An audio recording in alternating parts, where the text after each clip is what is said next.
Dorset, September, 1816. The window was not large. It was a second-floor casement in the east wing of Penvale House, narrow enough that a woman in a morning dress had to turn sideways to fit through it, and high enough above the garden that the drop to the stone ledge below required a degree of commitment that most people would have called reckless, and Cora Belle Thane called necessary. She had removed her shoes. She had assessed the distance.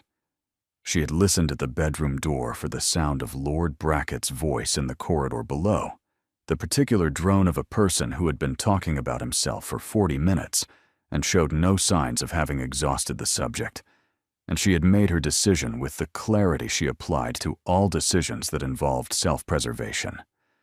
The ledge was 18 inches wide. The garden wall was 6 feet below. The lane beyond the wall led to the coastal path, and the coastal path led to the headland.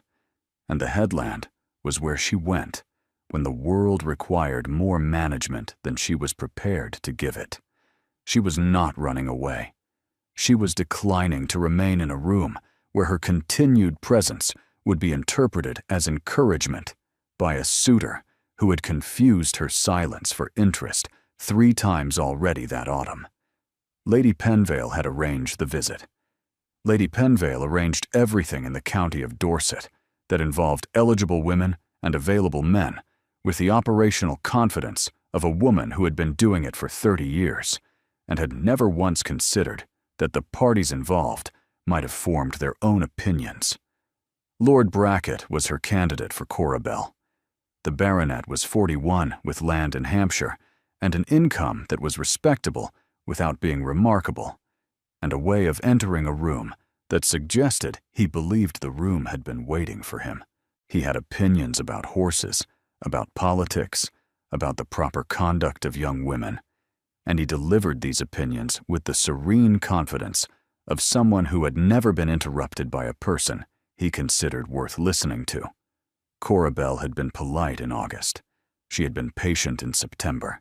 She was now, on the 23rd of September, climbing out a window, which was neither polite nor patient, but was, she felt, proportionate.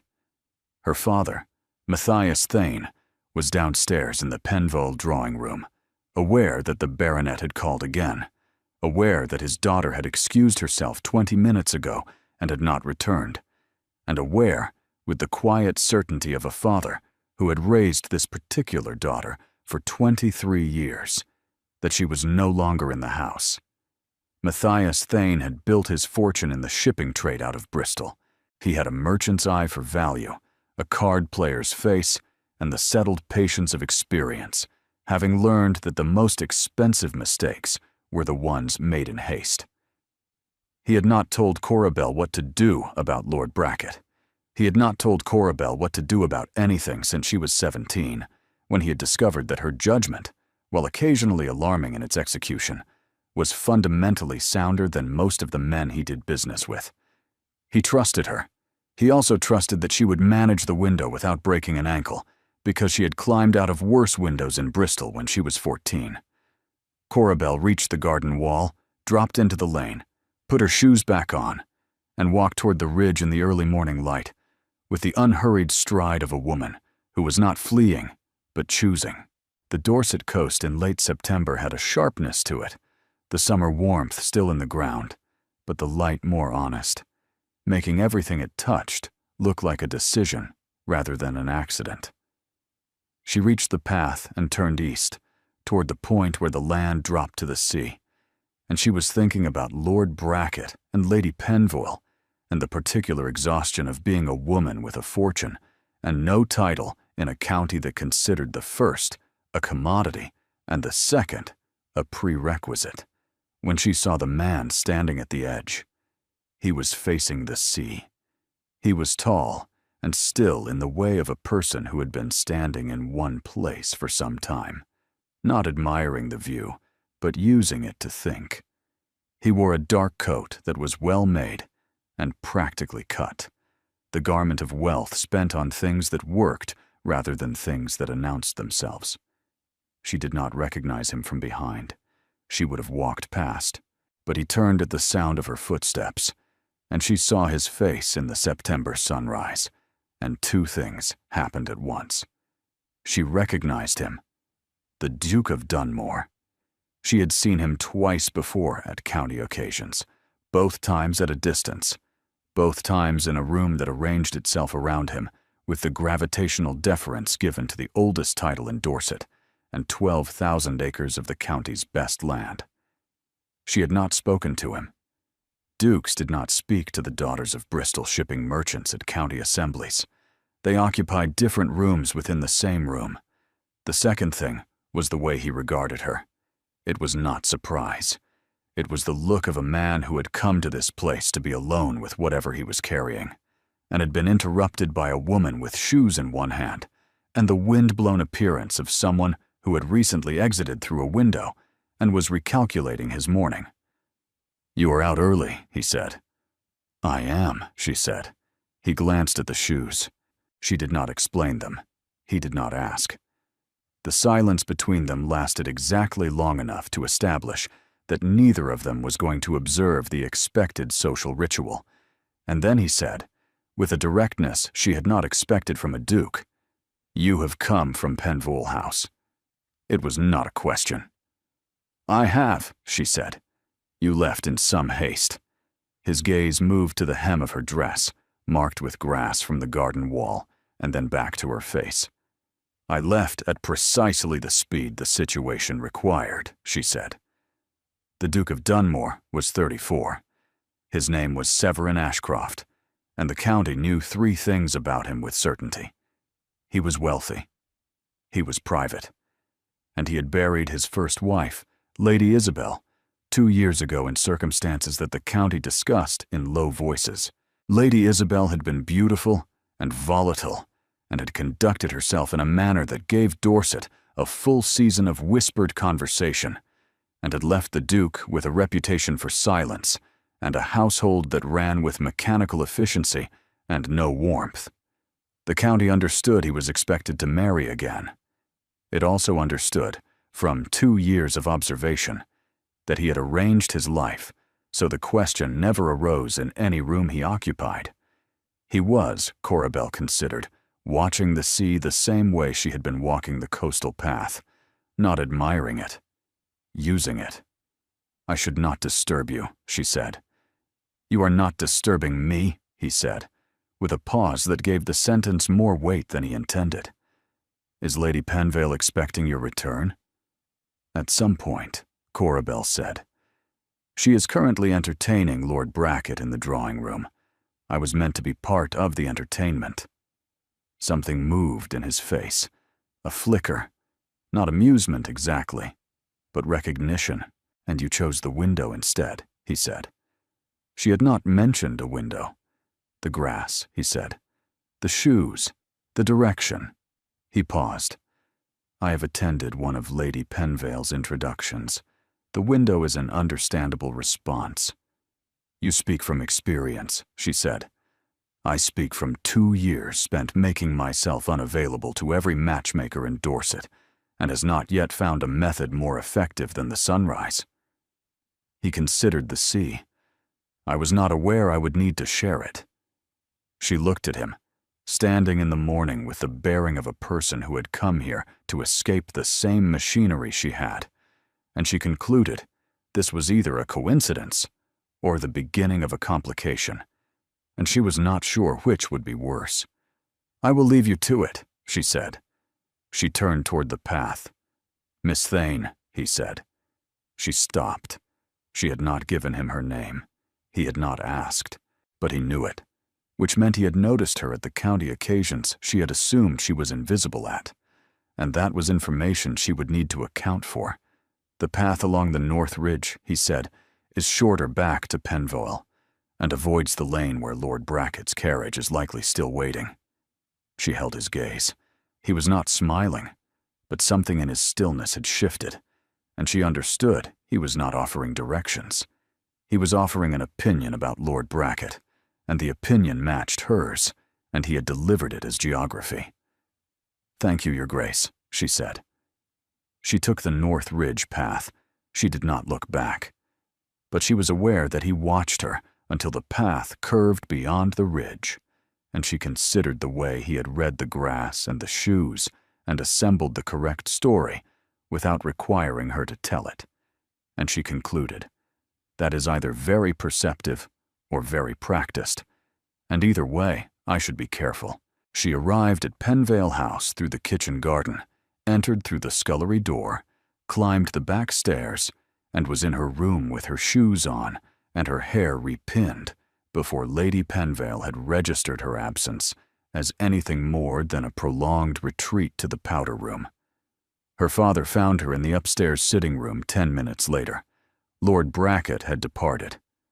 Matthias Thane sat across from his daughter with the look she knew, the one that meant he had assembled most of the picture and was waiting for her to supply the remaining piece. "The window," he said. "The window," she confirmed. "And the headland?" She had not told him. "Your hem," he said. "The marks go in 2 directions, out and back. But you came through the kitchen, which means you went further than the garden." "I walked to the coastal path," she said. "In September," her father said. "At sunrise, before breakfast, without shoes." He waited. "Corabelle," he said, "what are you running from?" "I am not running," she said. "I am declining Lord Brackett. You have declined the man 3 times by my count. You do not need a window for a 4th. She was quiet. What she was running from was not Lord Brackett specifically, but the entire machinery of arrangements and expectations, and the relentless assumption that a woman with £80,000 and no title existed primarily as a solution to someone else's problem. "I met someone on the coastal path," she said. Her father waited. "The Duke of Dunmore," she said. Her father's expression did not change, but something behind it rearranged. "He knew my name," she said. He had not been told it. "What did he say to you?" "He told me the shorter path was not actually shorter," she said. "It was better." Her father held her gaze. Then he nodded, once, and the morning continued, and Corabelle sat in the sitting room and considered the kind of man who offered a path that wasn't shorter, but better. And she decided, I should be careful. And then she decided, I am not sure careful is what I intend to be. The invitation to Dunmore Hall arrived on a Thursday, 3 weeks later. It came addressed to Matthias Thane in a secretary's hand, concerning a matter of business rather than society, which was the first thing she noticed and the thing that held her attention. The Duke was hosting a meeting of county landowners to discuss coastal erosion threatening the eastern cliffs for 3 seasons. Attendance was requested from all property holders with land east of the Dunmore boundary. Matthias Thane held no land in Dorset, but the invitation had come with a note appended in a different hand, one she recognized from instinct alone, the way she knew the weight of a contract before reading the terms. The note said, Mr. Thane, the matter concerns coastal property. I understand you have been considering investments in the Dorset coast. Your perspective would be valued. Dunmore. She read the note 3 times. Dalbane. She held it up to the light, as though the paper itself might reveal something the words did not.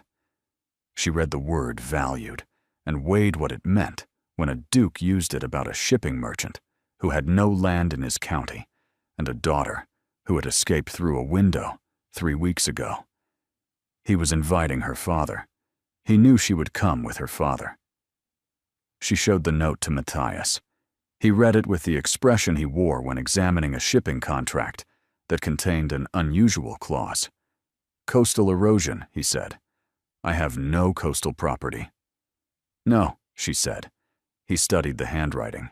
He studied his daughter, standing by the window with the particular stillness she had when she was thinking 3 moves ahead. You want to go, he said. The meeting concerns significant county infrastructure, she said. Corabelle, he said. I want to go, she said. Her father was quiet for a moment. He set down the invitation. He regarded his daughter as he would a ledger that contained an entry he had not expected but could not dispute. In 23 years, he had learned to distinguish between Corabelle's professional interest and her personal interest, and he was clearly registering that this invitation had produced both, in proportions she was not volunteering. "Then we will go," he said, "and you will tell me afterward what this is actually about." She nodded. She did not tell him what it was actually about because she had not yet decided what it was actually about, and she had long ago resolved never to present conclusions that were still in draft. But she went to the casement after he left the room, and she looked out at the Dorset morning, at the line of the coastal path visible on the ridge, and she allowed herself to consider the possibility that a man who could have invited anyone to a meeting about erosion had chosen to invite a Bristol shipping merchant with no land and no standing and no reason to attend except the reason neither of them was naming. And she decided that the invitation was not about coastal property. It was about a woman with a notebook. And she was going to bring the notebook, and she was going to use it. And if the meeting turned out to be only about erosion, then she would have lost nothing except an afternoon. And if it turned out to be about something else, she would know it by his expression when she walked into the room, and she would proceed from there with the same methodical care she applied to everything. Dunmore Hall was larger than she had prepared for, which did not happen to her often. She prepared for rooms the way her father prepared for negotiations, by knowing the dimensions before she walked through the door. But Lady Penvale's description had not captured the character of the scale. Dunmore Hall was not ostentatious. It was a house that had been there for 200 years, built by people who assumed it would be there for 200 more, and had not felt the need to prove anything. The stone was local, the proportions were correct, the grounds were maintained with the discipline of a working estate rather than the theater of a showpiece. She filed this alongside the practical coat and the directness at sunrise, and she concluded, "This house is a sentence he has written about himself, and I am reading it fluently, and that should concern me more than it does." The meeting was in the estate office, not a formal reception room. 14 men were present, landowners and stewards, and one woman. Her father sat near the east-facing glass. She sat beside him and opened the leather-bound notebook she used for shipping accounts, and the room noticed the notebook the way rooms notice things that do not belong, silently and completely. The Duke entered at 10, dressed for the estate, not for company, and his gaze passed over her with exactly the same weight it gave every other person in the room. The meeting concerned the eastern cliffs. 3 farms had lost acreage to winter storms. The coastal path was unstable. The drainage from upper fields was accelerating the erosion, and the cost of remediation was significant enough that no single landowner could bear it. She listened for 40 minutes and took notes. She watched the Duke manage the room with quiet authority, and she noticed that the landowner's deference was not merely habitual. He had earned it. He spoke about the land the way her father spoke about shipping routes, with the intimacy of long acquaintance and the precision of continuous study. He knew the drainage patterns, the soil composition, the history of each farm's boundary, and he referred to each tenant by name, not as an abstraction. At the 45-minute mark, the discussion turned to funding. The landowners began the familiar circling of men who agreed something must be done and disagreed about who should pay. The Duke let the circling continue for 10 minutes, then said, with the economy she was beginning to recognize as his natural mode, "The cost will be shared proportionally by acreage at risk. Dunmore will bear 40%. The room accepted this. She should have stayed quiet. She knew the room and her position in it. She spoke. "The proportional division by acreage," she said, and 14 men turned to face her, "does not account for differential benefit. The farms closest to the erosion line benefit most from remediation. A flat share penalizes the inland estates. A tiered assessment based on proximity would be more equitable and more likely to secure full participation. The room was silent, not offended, but recalibrating. She kept her eyes on the Duke. He was studying her with something she had not seen before, something underneath the composed authority, something that looked like a man encountering information he had not expected and finding it more useful than the thing he had planned. The tiered approach, he said, after a pause, that meant he had weighed it seriously. How would you structure it? She described a 3-tier system with declining contribution rates and a 2-year review mechanism, with the fluency of a woman who had been structuring shipping contracts since she was 18 and could build a financial framework the way others built needlework, from the inside out with every thread accounted for. When she finished, he said, "We will adopt the tiered structure. Miss Thane will provide the detailed assessment to my steward by Friday." He moved to the next item. He did not thank her. He did not compliment her. He treated her contribution as he had treated every other, as information received and acted upon. And she recognized that this was the highest respect available because it meant he had not made an exception for her. The meeting concluded at noon. She remained in her chair, closing her notebook. "Miss Thane," he said. He was standing by the east-facing window. "Your father's shipping interests, they include coastal infrastructure?" She stood. "My father's interests include anything that generates a reliable return," she said. "And your interests?" "My interests," she said, "are my own." "I would like to show you the eastern cliffs," he said. "The erosion is best understood from the ground." "I will need to change my shoes," she said. Something moved at the corner of his mouth, suppressed before it arrived. She noted the suppressed smile, because it told her something the full one would not have, which was that he was not someone who smiled easily, and whatever had nearly produced one was not something he had been expecting. They walked 2 miles along the eastern edge of the Dunmore estate, where the land dropped to the sea in crumbling shelves, chalk and clay and flint layered like pages of a book the ocean was reading from the bottom up. He spoke about the erosion differently now, without the room listening, just the information delivered with the same directness she had first encountered at sunrise. She asked about drainage patterns and tenant agreements and cost projections, and he answered with a thoroughness that told her he respected the questions, and the questions shifted without either of them directing it from geology to the estate, to the county, to how each of them approached problems. And she realized that she had not had a conversation this honest in Dorset since she had arrived, and possibly not in Bristol either, because even her father, who was the most honest man she knew, softened things for her sometimes, and this man was not softening anything. He stopped where the path turned inland. "This is where the worst of it is," he said. 2 years before the eastern field is gone.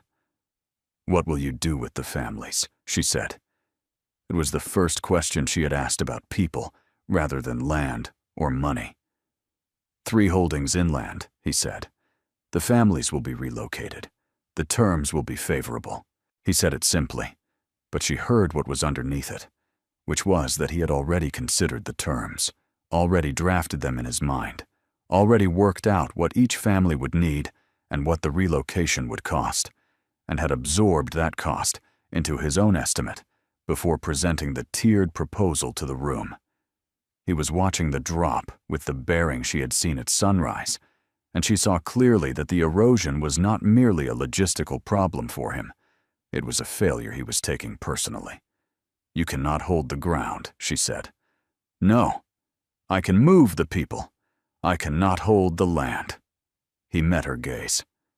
"There are things you protect," he said, "and things you let go of, and the decision depends entirely on knowing which is which." Which is, she considered him, a man who had buried a wife and closed his house and come to a headland at sunrise to be alone, and who had just told her his philosophy in a sentence about geology, and she concluded, I understand him better than I should after 2 conversations, and that is either a gift or a warning. At the Dunmore gates, her father was waiting. In the carriage, he waited until they were through the gates. "Well," he said. "He invited you to walk the cliffs," her father said. "He invited me to see the erosion," she said. "And did you?" "I saw a great deal," she said. Her father nodded. "Which of my 2 theories should I discard?" "Keep both," she said. "I have not decided yet either." The assessment was delivered to the Duke's steward on Friday. 14 pages. 3-tier structure, contribution rates, review mechanism, and appendices including drainage calculations, soil composition data sourced through her father's London contacts, and a cost analysis covering 3 erosion scenarios, more than had been asked for. She was aware of this. She had done it anyway, because the problem was genuinely interesting, and because she wanted him to see the full scope of what she could build, and she was not going to examine that second reason too closely. His response came Saturday, in his own hand, delivered at first light. "Miss Thane, the assessment is thorough, precise, and in several respects, superior to the work of my own steward, who has been doing this for 20 years. I have 2 questions regarding the soil composition appendix. I would prefer to discuss them in person. Would Tuesday suit? Dunmore." She read the word superior and understood what it cost him to write it. Someone who had been managing 12,000 acres since he was 20 and did not distribute praise like pleasantries. He was stating a conclusion, and the conclusion cost him something, and he wrote it anyway. Tuesday suited. She told him so in 3 lines with no social padding, because the absence of padding between them had become its own form of intimacy, though she would not have used that word yet. She arrived at Dunmore Hall at 10 on Tuesday, alone for the first time. The Duke was at the estate office desk with her assessment open and 2 pages marked. He pushed the document across. "The geological survey," he said. "Where did you find it?" "My father's contacts in London. The Royal Institution published a coastal survey in 1812. The Dorset section is limited, but the methodology is sound. I extrapolated the local data from the broader findings." "You extrapolated geological data," he said. "I am comfortable with extrapolation," she said, "when the source methodology is reliable." He considered the assessment with the careful internal calculation of a mind that revised its positions on evidence rather than impulse. "The second question concerned the review mechanism," he said. "You propose 2 years. I would prefer 3. 3 years allows a full erosion cycle," she said, "but it allows costs to accumulate without correction. A 2-year review with an optional extension addresses both concerns." "You negotiate like your father," he said. "I negotiate like myself," she said. "My father taught me the method. The application is my own."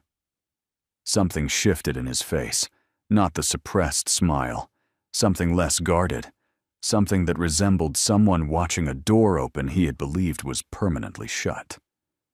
"Miss Thane," he said, and his voice dropped below the register he used for estate business.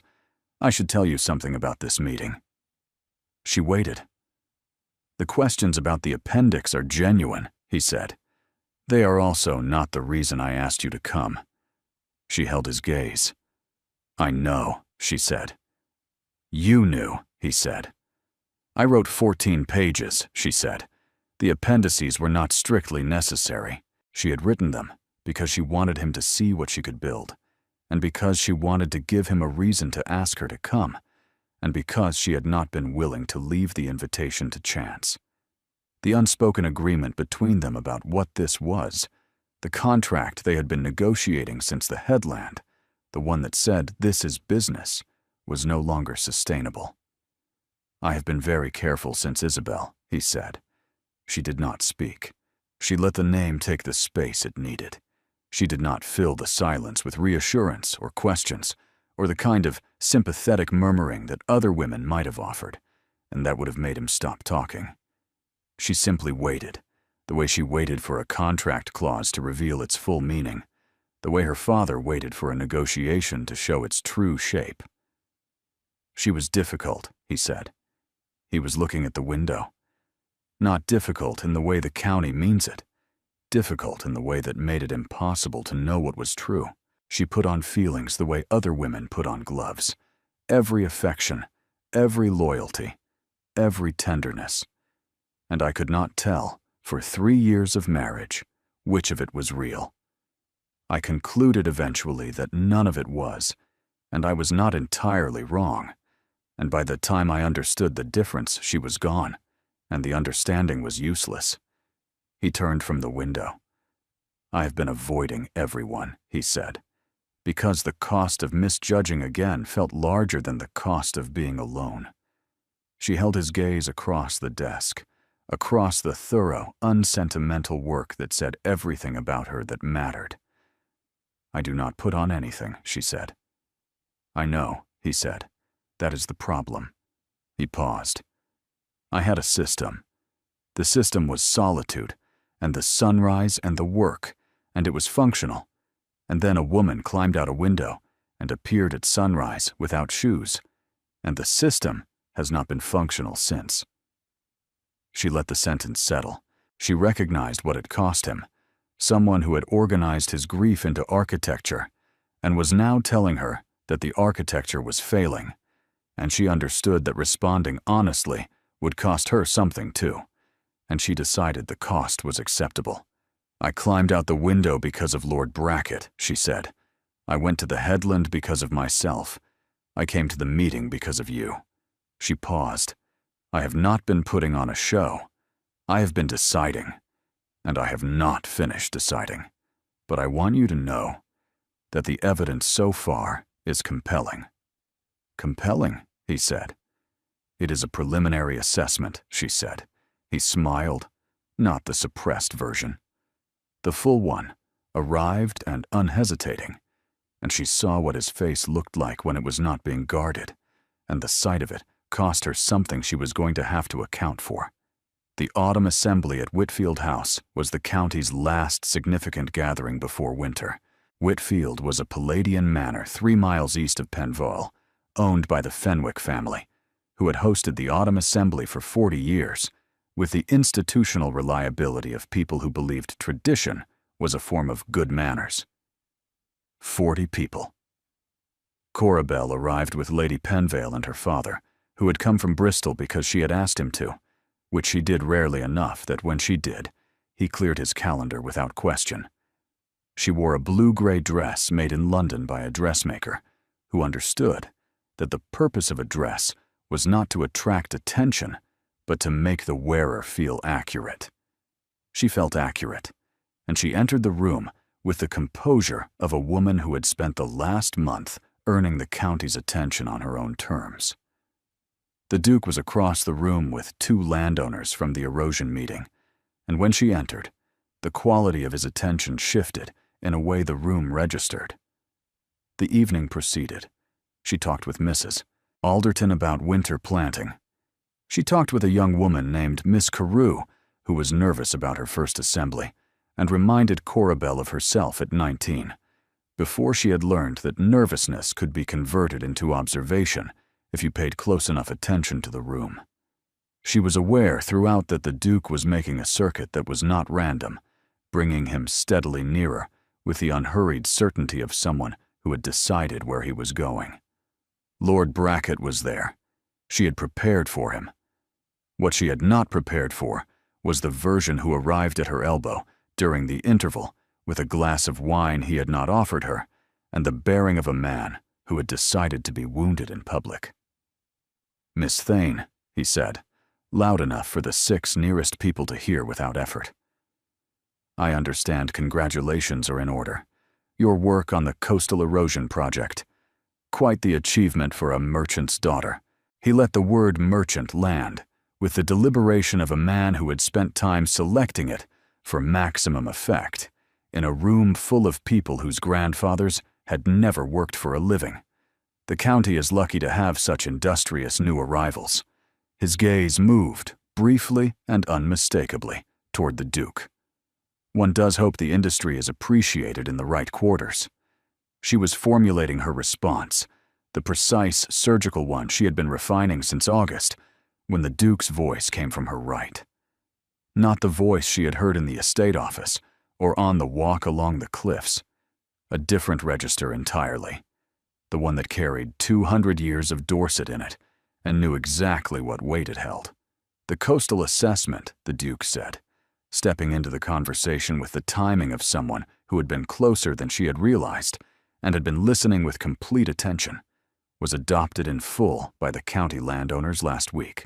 He faced Lord Brackett with the same steadiness he brought to crumbling ground and unstable conditions. The tiered contribution model Miss Thane designed will save the affected estates an estimated £400 over the initial projections. He paused. Industry is the word for it. Expertise would be more precise. The baronet's composure underwent a visible adjustment, the kind that involved rapidly recalculating the social cost of continuing versus the social cost of retreating. Your Grace, I merely meant.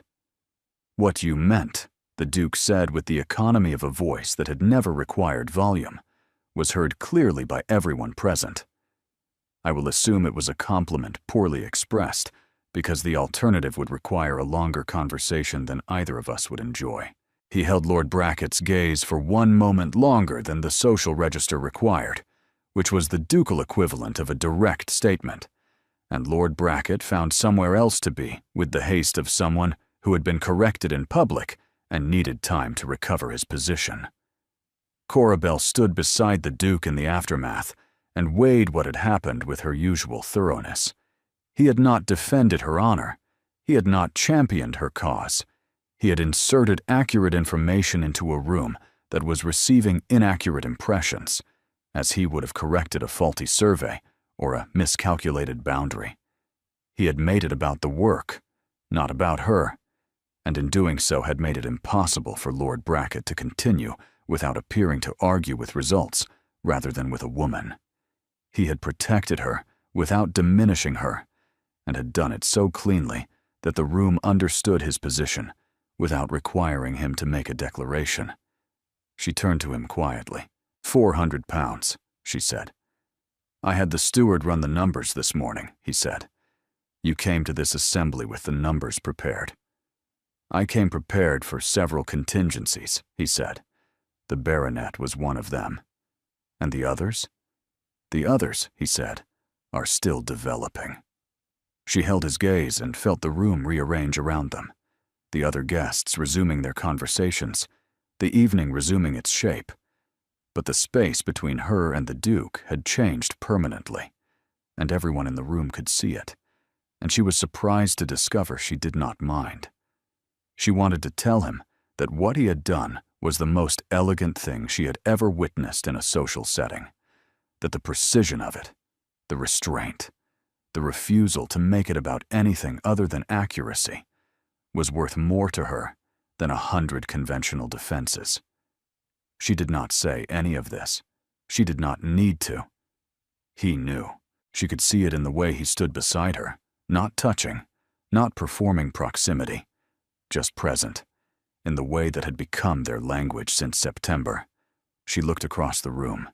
She saw Lady Penville watching them with visible satisfaction, and she could see that Lady Penville believed the evening was going exactly as she had planned.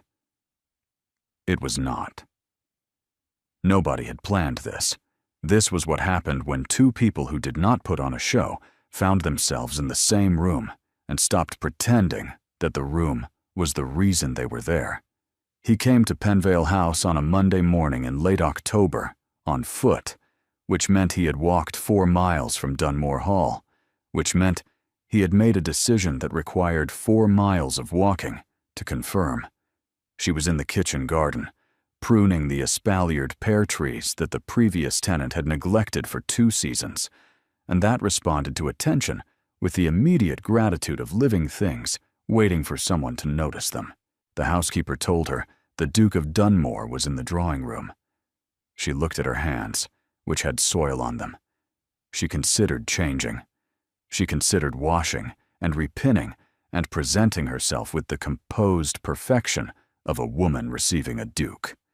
She did not do any of it. She wiped her hands, removed her apron, and walked into the drawing room with soil under her fingernails and the settled certainty of a woman who had decided, sometime between their first meeting and now, that presenting herself to this particular man was something she was no longer willing to do. He was standing near the glass, the autumn light behind him. He turned, and his gaze went to her hands, the soil, the working dress.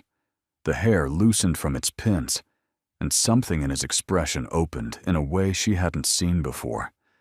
Not the suppressed smile, something less defended, something that resembled relief, the relief of a man who had been bracing for artifice and had found instead a person standing in front of him exactly as she was. "You were in the garden," he said. "The pear trees," she said. "They have been neglected." "I owe you more than an apology," he said. She waited. He was standing very still. How he stood at the cliff edge. How he stood at the drop where the land fell away. The stillness of someone who used physical control as a substitute for emotional expression and was now trying to do the thing he had been substituting for. "On the headland," he said, "in September, when we first met. I said I had been making myself unavailable for 2 years, and I meant it as commiseration. But it was also a warning. I was telling you that I was not available, that whatever you had come looking for was not something I could provide." He paused. "I was wrong." She did not speak. She understood he was dismantling something he had built over 2 years, and the dismantling required the same care as the construction, and rushing it would break things that needed to be set down gently. "I was wrong," he said, "not because you proved me wrong, though you did, with the assessment and the erosion work, and the way you speak in rooms full of men who do not expect you to speak, and the way you do not pretend, which is the thing I could not stop considering after September." He turned to the window. "Isabel pretended everything," he said. His voice was quieter now, stripped of the authority he wore in public, stripped of the composure that had been his only defense since she died.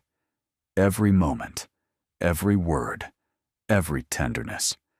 And when she died, I could not mourn her properly, because I did not know which version of her I was mourning, and the grief was mixed with something worse than grief, which was doubt. And I decided that the safest response was no response, no risk, no one. He turned back to her. "And then you climbed out a window." She held his gaze across Lady Penvale's drawing room, with the autumn light coming through the tall windows and falling across the space between them. "I did not climb out the window for you," she said. "I climbed out because Lord Brackett is tedious, and the morning was beautiful, and I have never been able to stay in a room that felt like a cage when there was a window available." She paused. "You were an accident of geography." He studied her. Then he smiled, fully, unreservedly, and she saw what his face looked like when it carried no weight at all, and the sight of it rearranged something in her she had not authorized. "An accident of geography," he said. "It is what happened," she said. "What happened after wasn't geography." "No. What happened after was choice. His and mine in alternation, since the morning on the cliff." He stepped toward her.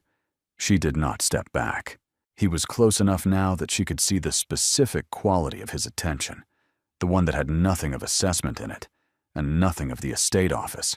Just this, the undefended version, the one he had been building toward since the suppressed smile on the walk along the cliffs.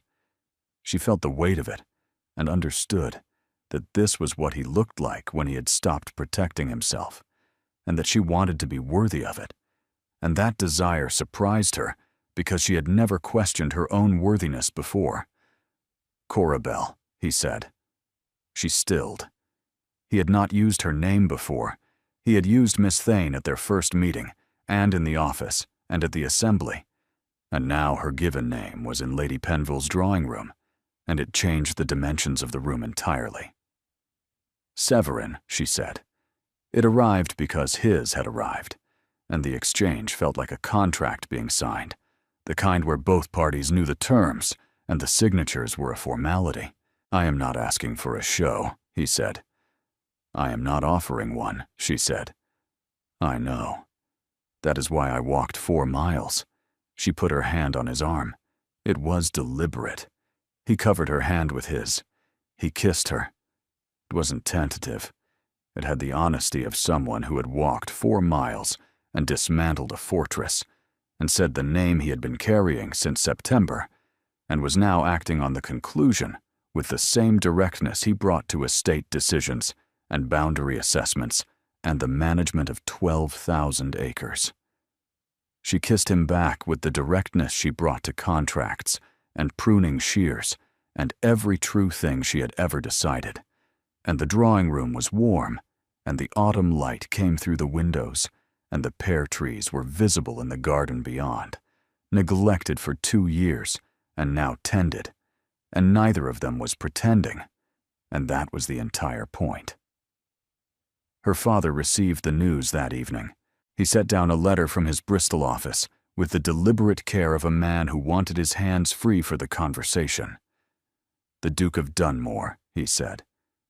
The man on the headland, she confirmed. He was quiet for a moment. He looked at the casement, the narrow frame his daughter had climbed out of 2 months ago. Still there, still narrow. Still 18 inches between the life Lady Penvale had been arranging and the life Cora Belle had chosen for herself.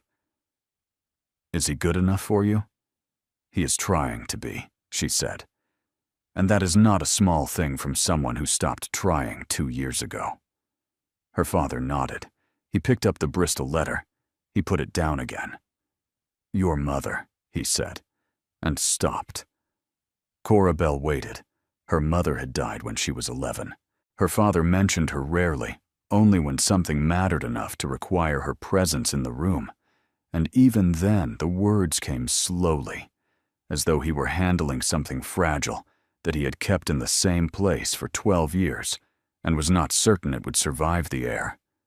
He looked at his hands, the merchant's hands that had built a shipping empire and held a dying woman and raised a daughter alone. And he said, Your mother climbed out of a window once, in Bristol. She was 17. Her father was trying to marry her to a wool merchant, and she climbed out the window and walked to the harbor and met a shipping clerk who was working late on a manifest. He met his daughter's eyes. I was the shipping clerk. Cora Belle stared at her father. She considered her mother, remembered in fragments, the laugh, the hands, the way she moved through rooms as though the rooms were fortunate to have her, the way she could make Matthias Thane, who was not a man given to softness, soften entirely with a sentence. I did not know that, she said. Her voice was quieter than she intended. She said the window was not an escape, her father said. It was a direction. She chose the harbor. She chose the manifest. She chose the clerk. He paused. She chose well. Cora Belle held her father's gaze and considered the women in her family who climbed out of things that were wrong and walked toward things that were true, and the knowledge settled into her like an inheritance she had not known she was owed.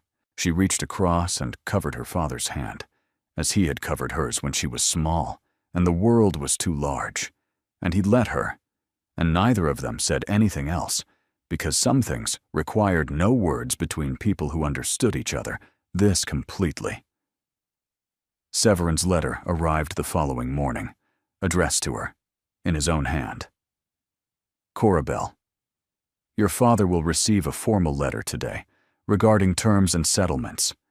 The terms are generous because your father's contribution is significant, and the settlements are correct because my solicitor has reviewed them twice, but none of it is the reason. The reason is the pear trees. The reason is 14 pages when 6 would have sufficed. The reason is a woman who climbed out a window and walked onto my headland without shoes, and has not pretended a single moment since, and I find I cannot go back to the headland alone. It is not the same without the interruption. S. She read this 4 times. She stood by the window where the morning light came in, the same window she had gone through in September, and she held the letter in both hands and felt the weight of it. Not the paper, but the honesty, the particular courage it took for someone who had been deceived by his first wife's words to put his own words on a page and send them to a woman before breakfast. She put it in the writing desk where she kept his letters. There were 7. Each one was longer than the last.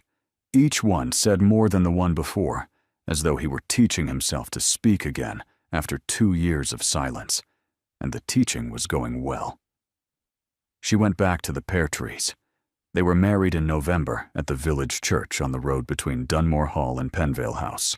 The church had a window behind the altar that faced east and caught the morning light, which she had noticed in October when she walked past on the coastal path and considered beginnings and endings and the buildings that held both.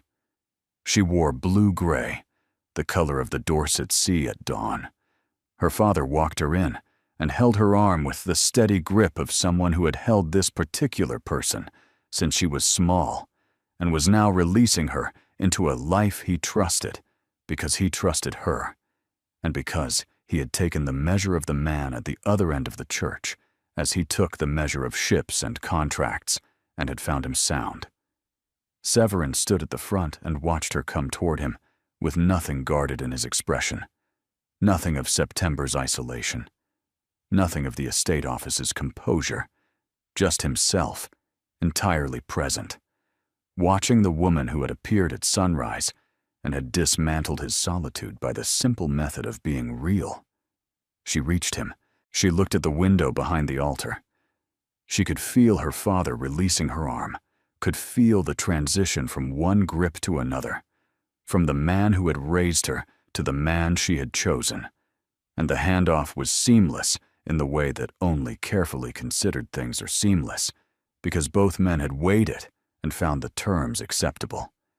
She considered all the windows, the casement at Penvale she had climbed out of, which was an exit, the one in the estate office where he had stood while telling her the questions were genuine, but not the reason, which was an opening, the one in Lady Penvale's drawing room where the autumn light came through while he kissed her, which was an arrival, and this one, the church window, the one that faced the direction of the sunrise toward the place where they had met.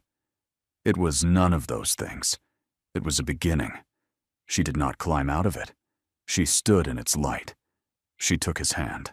He held it with the grip she knew, the one that meant what it agreed to. The wedding breakfast was at Dunmore Hall in the estate dining room, because Corabel had told Severin the estate dining room had better light and more honest proportions, and he had said, "You have been in this house twice, and you are already reorganizing it." And she had said, "I have been reorganizing things since I was 12. You are simply the latest." Lord Brackett was in attendance, seated in the 4th row, behaving with the dignity of someone who had been so thoroughly outmaneuvered that dignity was his only remaining option. Lady Penvale wept. Her father did not. Miss Carew was there, less nervous now than at the autumn assembly, and she found Corabel after the ceremony and said quietly, "You were the first person in Dorset who spoke to me as though I had something to say." Corabel looked at the young woman and remembered being 19 and invisible, and decided that if she was going to be a duchess, she was going to be the kind who noticed the people the room forgot. "Thank you," Corabel said. "Come to Dunmore Hall next week. The library needs organizing. I could use someone who pays attention." Her father found her at the edge of the room in the late afternoon. "Well," he said. "Well," she agreed. "He is happy," her father said. "I am happy," she said, "which is not a thing I say often, so you should note it." "I have noted it," he said. I have also noted that you have been studying the East Wing for 20 minutes, with the expression you had when you redesigned the Bristol warehouse. The East Wing needs work, she said. The proportions are wrong in 2 rooms, and the library has no system whatsoever. Your mother, her father said, reorganized the Bristol office within a week of our marriage. She said the filing system had no logical basis. She was correct. Cora Bell considered her mother, and the window, and the harbor, and the clerk, and she concluded, "We are women who climb out of things that are wrong and walk toward things that are true." Severin found her in the East Garden as the afternoon light stretched across the Dorset hills. She was looking at the view, the coastal path visible in the distance, the place where they had stood in September when she had been carrying her shoes and he had been carrying his grief, and neither of them had known what the morning was going to become. "I was thinking about the sunrise," she said. "The first one, when you told me the path was not shorter, but better." "I was thinking about the shoes," he said. "You were holding them, and your hem was marked, and you did not explain either. And I decided, this is a woman who does not explain herself. And I found that I wanted the explanation anyway, not because I required it, but because I wanted to hear her give it in her own time, without pretense." She stepped toward him. He met her in the middle of the garden. "All of it," he said. "The cliffs and the estate office, and the library with no system. All of it is yours in every sense that matters." She considered the coastal path in the distance. She considered windows, the casement at Penval, the ones she had stood beside, the one in the church that held the sunrise. She opened the garden gate. "Come," she said. "I want to show you the view from the East Wing. It is wasted on the current arrangement, and I have opinions." He followed her through the gate. She showed him the East Wing from the garden below, pointing to the windows that needed different proportions, and the room where the light fell wrong, and the corner where a morning room could be built if the wall were moved 6 feet. And he listened, and his attention had the quality she had first noticed on the headland, the quality of a man who was genuinely interested in what she was saying, and not merely waiting for her to finish. The November afternoon went on around them, unhurried and entirely indifferent to whether any of it had been practical, and the answer they had both arrived at was that it had been, just not in the way she had told herself at the beginning.